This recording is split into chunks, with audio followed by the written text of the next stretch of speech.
Peter, and I have in my hands two pressure gauges, one very small one and one big one.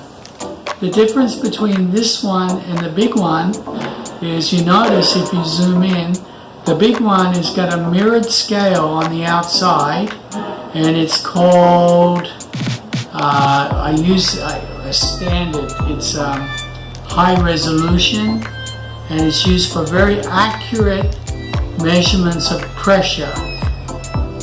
Okay, so it comes with a calibration chart, very expensive, and it's certified, comes with a certificate. This one here is a cheapie, not very accurate at all. This ranges from 0 to 160 psi.